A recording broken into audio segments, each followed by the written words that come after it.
Mga mahal ko pong mga kababayan, isang mapagpalang gabi po sa ating lahat.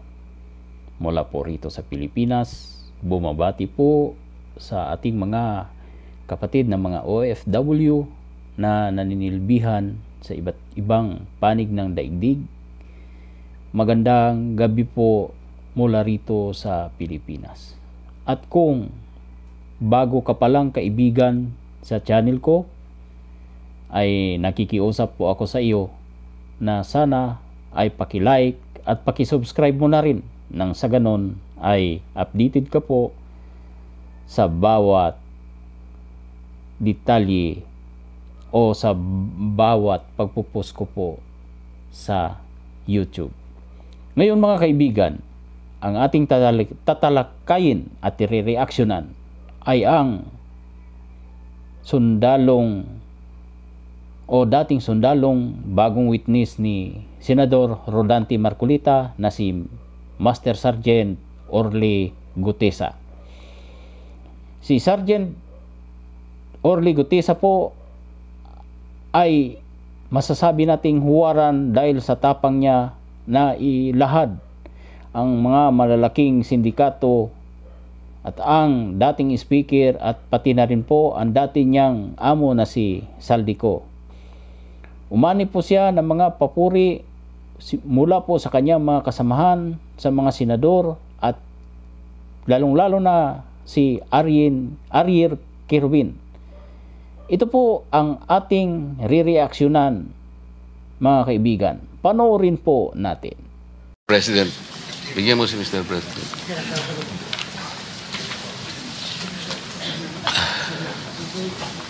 Manatili ka muna nakatayo kasi nunumpa ka.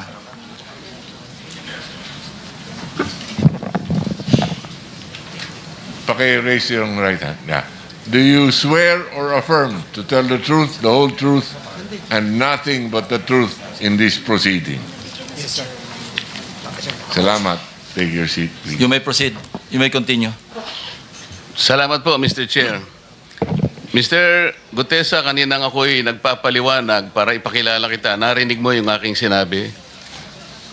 Yes, Your Pwede mo Honor. bang i-confirm na kung ano yung sinabi ko ay yung nangyari kahapon? I confirm, Your Honor. Salamat po. At ngayon po ay hawak ko nga ang inyong sinumpaang salaysay na nung draft ito ay binasa ko. Ganun din nga po at wala namang pagbabago. At gusto ko lamang pong sabihin ninyo na mayroong pirma sa ibabaw ng pangalang Orly Regala Gutesa. Kayo po ba ang nagpirma nito? I confirm, Your Honor. At gaya po ng sinabi nyo sa akin kahapon, voluntaryo ninyong ginawa ito at wala namang namilit sa inyo. At katotohanan yan, ako nga po ay ininyayahan nyo para makita ko yung inyong salaysay. Yes, Your Honor. Ito po, ipinanotaryo ninyo. Nakikita ko rin po. Totoo po ba itong notaryong ito? Totoo po, Your Honor. Okay. Ngayon, kayo na po ang magbasa para sa ganun ay marinig po ng buong kapulungan. Pwede po niyong basahin ang inyong salaysay. Maraming salamat, Your Honor. Mr. Chair, can he proceed? You may proceed. Ako po'y nagpapasalamat sa pagkakataong ito. Sa Senate Blue Ribbon Committee, Senador Ping Lacson, sir. At sa iba pang member na nandito po. Ako po si Orly Gutesa, may asawa, nasa tamang edad, Pilipino. Makatapos makapanumpa na ngayon sa umiiral na batas ay nagsasaad at naglalahad ng gaya ng mga sumusunod. Ako po ay lumabas upang magsalita sa isyu na ito. Bilang isang dating sundalo, inaalay ko ang aking buhay para sa ating bansa. Sa pagkakataong ito, nagdesisyon akong magsalita at maglabas dahil ayokong maging masama ang kinabukasan ng aking mga anak, apo ko sa darating na panahon. Ayoko pong naririnig ko at napapanood ko sa pagdinig ng Blue Ribbon Committee. At ngayon ko po napagdugtong-dugtong yung naging partisipasyon ko po sa anomalya at korupsyon na ginawa at lumalabas sa hearing na ito. Yung palang pera na binubuhat namin at dinideliver mula sa masamang gawain na nagdulot ng baha na ikinamatay ng tao at imbes na gamitin ang pera sa edukasyon, medikal at programa na mapunta lamang pala sa bulsa ng mga politiko. Mabigat po sa akin magsalita dahil may pamilya ko. 4 ang anak ko, nag-aaral pa.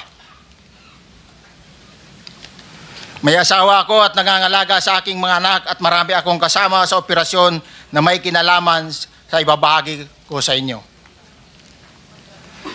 Nagtatrabaho lang po kami ng mga kasama kong sundalo sa Philippine Marines. Huwag sana isipin na aking mga kasama na nagtatraidor ako. Ako sa aming trabaho at pinagsamahan dahil pare-parehas kaming may pamilya at gusto lang naman naming ayusin ang kinabukasan ng bawat isa.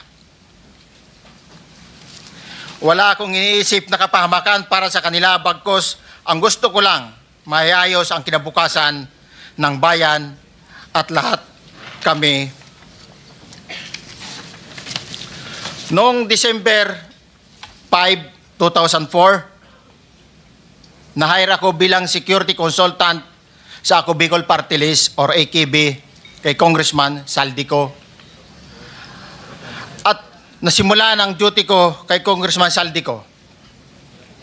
Bawat umaga, nagre-report ako sa BGC sa Horizon, sa Bonifacio Global City, kung saan nakatira si Kong Saldico. Tuwing may duty at detailed ako sa basura, it means itong basura, ito yung box ng pera na pinag-uusapan natin sa kasalukuyan. Mr. Gutesa, mag-stick ka lang sa binabasa mo. Huwag ka nang nag-a-adlib. Kung ano yung nandito, basahin mo lang. Yes, Your Honor. Tuwing may duty detail ako sa basura, pumupunta kami sa 28 Ladybug Corner, Dragonfly, Valle Verde 6, Pasig City. Tagabuhat lang ako ng malita ng basura. Ang ibig sabihin ng basura ay malita na may lamang pera. Ang bawat malita ay may lamang humigit kumulang 48 million pesos.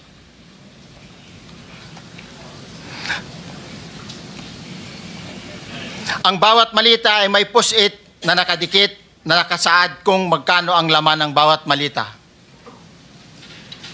Tuwing may duty detail sa basura, may pumupunta na tao na magde-deliver ng basura at nire-receive ni John Paul Estrada at Mark Tiksay. Ang mga executive assistant ni Congressman Saldico at sila ang mga detailed sa mga ganyang activities. Ang mga nangyayari kapag duty kami sa basura, kalimitang dinadala sa bahay ni Congressman Saldico sa Valle Verde 6 at tinatanggap naman ni Mark at ni Paul. Pagkatapos naming may baba ang nasabing basura, ipinapasok sa bahay ni Congressman Saldico sa Valle Verde 6 at binibilang ni Mark at ni Paul. Alam ko na ang laman ng malita ay pera sapagkat nakita ko si Paul na binuksan ang malita at inilabas ang laman para bilangin. Ang isang ehemplo na nagdala ng pera ay si Congressman Eric Yap ng AXIS Party List. 46 na malita ang dala niya sa bahay ni Congressman Saldico sa Valle Verde 6. Pagkatapos mabilang, isinakay namin sa mga sakyan patungo sa Horizon Residence sa Taguig. At dumiretso kami sa basement upang may baba ang nasabing basura. Bago ibaba ang nasabing basura, ito... Merong napuputol sa binabasa mo eh. Huwag kang magmadali. Huwag kang magmadali. Naputol na. Ulitin mo yung paragraph 20. Wala na akong... Hindi ko makita na putol na siya.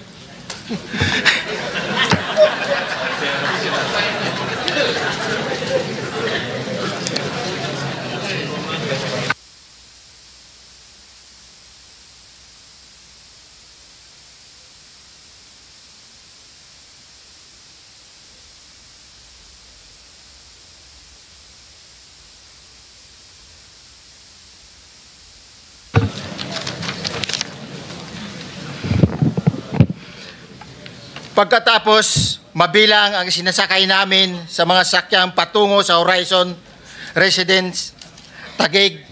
Pagdating sa Horizon Residence, dumidiretso kami sa basement upang maibaba ang nasabing basura at dalhin sa unit ni Congressman Saldico sa 56th floor sa nasabing lugar kung saan siya nakatira. Bago ibaba ang nasabing basura, ito ay bawas na. Halimbawa, nag-akyat kami ng 46 na malita. Ibababa lamang namin ay 35 malita para i-deliver sa bahay ni House Speaker Martin Romualdez sa 42 McKinley Street, Taguig. Ang labing isang malita ay naiwan sa taas ng 56th floor sa Horizon Residence. Humigit kumulang 3 beses ako mismo ang nag-deliver ng basura sa bahay ni Congressman Saldico, sa Horizon Residence at sa mga bahay ni Speaker Romualdez sa 42 McKinley Street, Taguig. Mas maraming pagkakataon na nagde-deliver kami ng basura sa bahay ni Speaker Romualdez at sa bahay ni Congressman Saldico dahil iba-iba kaming mga nakadetailed na close-in, backup at advance party na nagkakaroon ng rotation. Sa huli, ako po ay nagnanais na mapasailalim sa Witness Protection Program dahil alam ko po nanganganib ang buhay ko at ang aking pamilya sa ginawa kong paglalahad na ito. Sa katotohanan na ang lahat ay nilagdaan ko, ang salaysay na ito ay kusang loob at walang anumang pamimilit at bunsod lamang ng hangarin matulungan ang ating bansa. Ito po ay nilagdaan ko, Your Honor. Thank you, Orly. Before you proceed, meron lang ako papakitang litrato sa iyo, no? I-confirm mo, kasama na rin si Bryce, kung yan ba si Paul na binabanggit mo. I confirm, Your Honor. Yun nga po, Your Honor. Siya po. Okay, so, yeah, for the record, andito po yung litrato nung binabanggit na si Paul. Ang pilyado nito.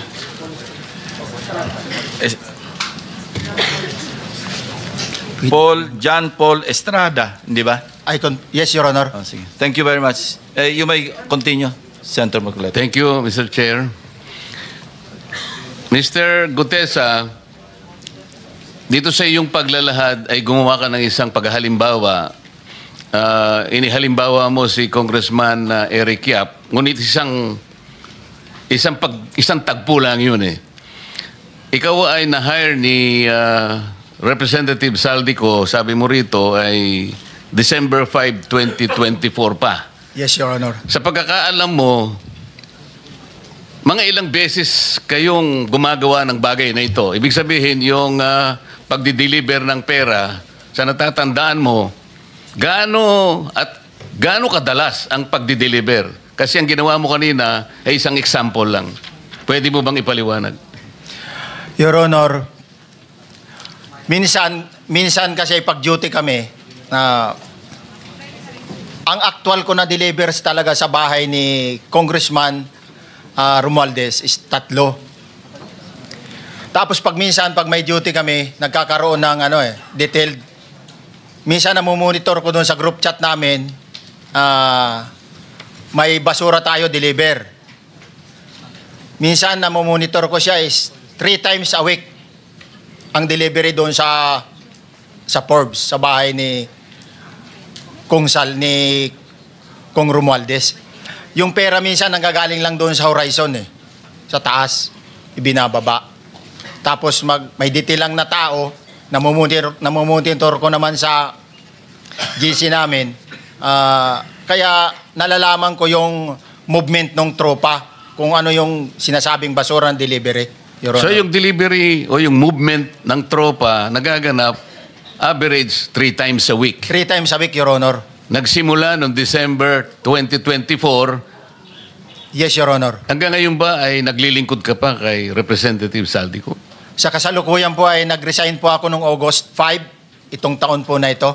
So, maliwanag ba ang ibig mong sabihin para sa kapulungan ito ay nag-a-average ng 3 beses sa loob ng isang linggo ang pagdi-deliver ng pera kay Representative Saldico at tuloy-tuloy naman doon sa bahay ni former Speaker Martin Romualdez sa ganong rate, ganong beses, 3 beses sa loob ng isang linggo. Yes, Your Honor. Magmula December 2024 hanggang ikaw ay mag-resign noong August 2025, this year. Yes, Your Honor.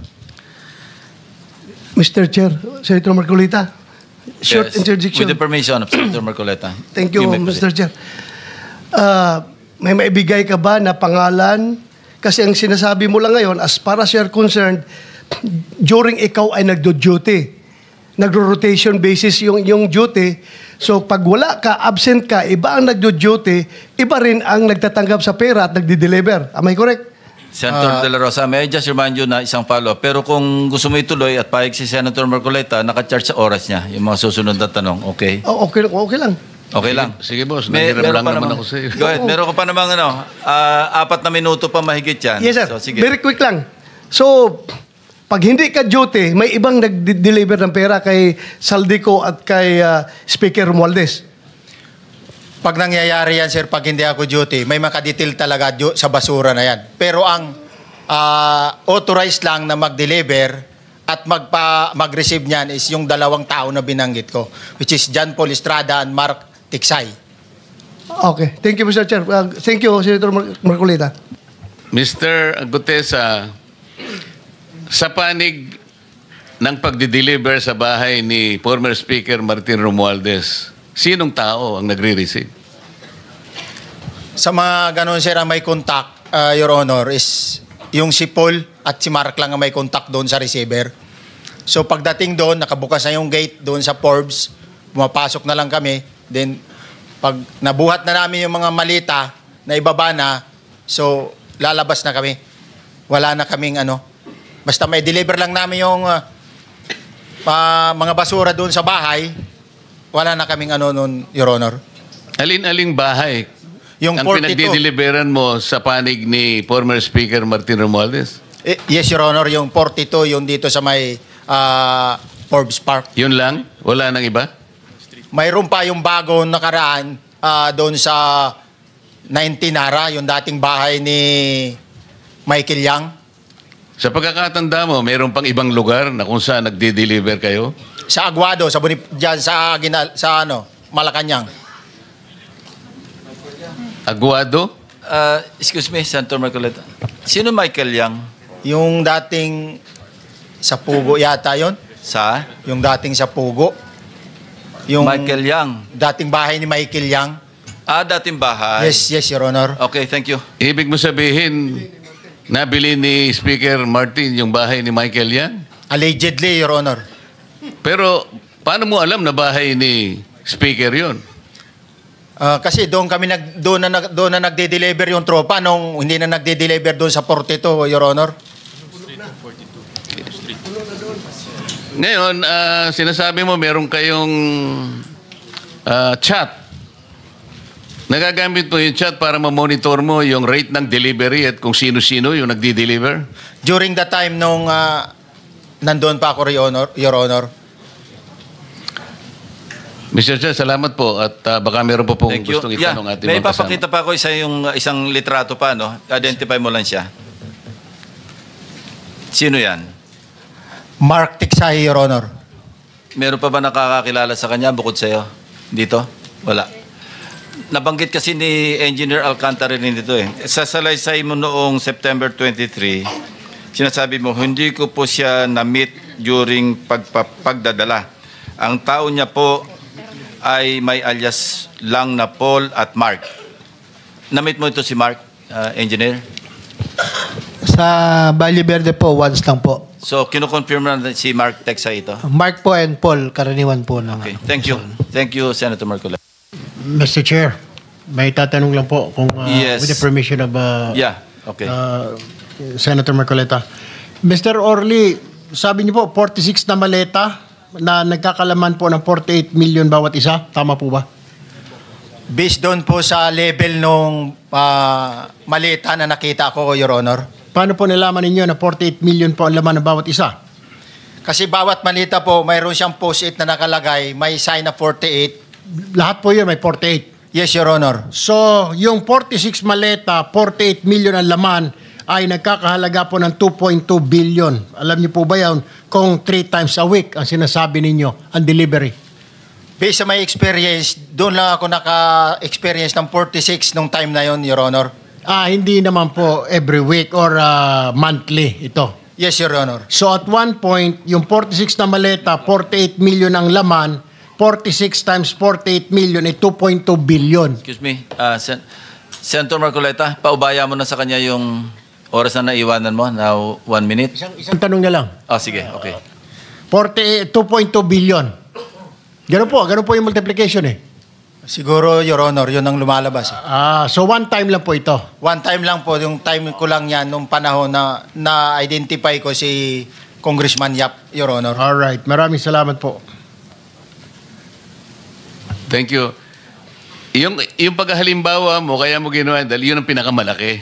Yes, Your Honor. Pero pangkaraniwan, dahil 3 times a week, mga ilan sa tingin mo yung karaniwang na i-deliver? Ilang maleta?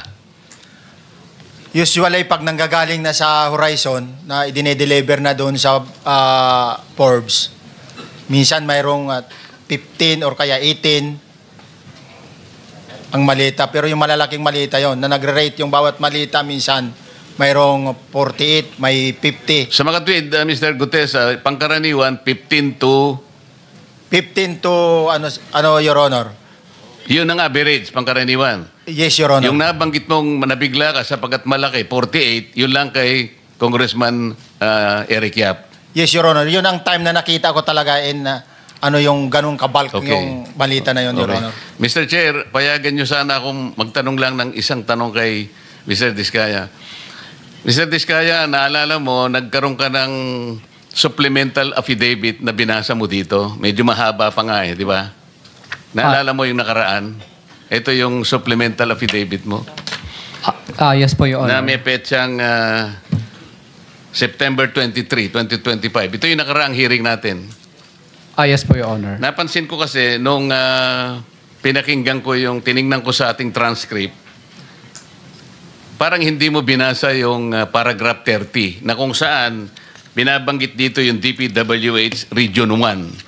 Chinek ko talaga kaninang umaga, nirecheck ko uli, hindi nasama sa binasa mo ito. Ano ito, nagkamali ka lang o... Your Honor, talagang hindi ko po nabasa dahil masyado na pong mahaba yung yung binabasa ko po. Hindi nga, sabihin mo na nagkamali ka lang, hindi mo sinasadya. Hindi po sinasadya. Pero dito po, wala rin po eh. Hindi nakasulat. Baka nakalimutan pong ilagay, kaya hindi ko po nabasa. Tsaka pinatigil po ako doon sa... Nakatigil... ito, sorry. Nagkamali po ng page. Ito po, 30 po sa Region 1. Meron pala. Oo nga, nandito yung paragraph 30. DPWS Region 1. Yes po, Your Honor. Pero nung checking ko yung transcript, hindi mo binasa ito. Opo, yes po, Honor, kasi mahaba na po. Hindi, nabasa mo yung 31 hanggang 37 eh. Ito nalaktaban mo yung 30. Kaya lang ako nagtataka, kaya tinatanong kita, sinadya mo ba to o nagkamali ka lang? Hindi po, Your Honor, kasi napatigil na po ako nung hindi nga, sagutin mo, nagkamali ka lang? Hindi po, Your Honor. Hindi po ako nagkamali. Ano nga? Sinadya mo? Hindi po, Your Honor. Bali, ano po, alam ko po parang pinatigil na po ako dito dahil masyado na pong mahaba yung binabasa ko. Hindi, ganito. Pinatigil ka, nung pagpatuloy mo, nakaligtaan mo yung number 30. Hindi mahaba pa yan eh. Nalaktawan mo siguro. Yes po, Your Honor. Yeah. Para maliwanag lang. Oh, Hindi gusto ko lang sinadyang maliwanagan kasi nabanggit ko na kanina na naimungkahi ko na sana'y tawagin din si Governor Chavit Singson. Baka ka kung may connecta doon sa ano mo, baka ka kung sinadya mo. Ngayon, kung sasabihin mong nagkamali ka lang, tatanggapin ko yon. Your Honor, hindi po ako nagkamali. Naalala po, hindi lang po nabasa. Okay. Salamat, Mr. Chair. Ang susunod po ay si Senator Risa Hontiveros. You may have the floor. Salamat po, Mr. Chair. Isa munang follow-up question kay Ginoong Guteza. Paano niyo po nalaman na bahay yun ni Michael Yang? Kasi dati po, may mga security po na kasama na ko na dati is doon po yung bahay ni Michael Yang eh. Mga security na dati yung kasama na nung panahong iyon ay security ni Michael Yang, nung panahong bahay niya yon. Yes, Your Honor. Okay, salamat po, Ginoong Guteza. Ngayon, Mr. Chair, narinig natin kanina yung testimonya ni Yusek Bernardo na USEC for Regional Operations for Visayas NCR and Region 4B. So, hindi na po nakakagulat kung yung modus operandi nila sa Bulacan ay ginagawa rin sa ibang lugar na sakop niya. So, tuloy ko po yung pagtatanong tungkol sa ghost projects dito sa NCR, particular sa Quezon City. Mabuti pong marinig mula sa DPWH na ina-actionan na rin ng department ang mga opisyal nito sa ibang lugar. Kasama sina NCR Regional Director Gerard Opulencia at sina QC District Engineers Johnny Protesta at Arturo Gonzalez. Gusto ko pong balikan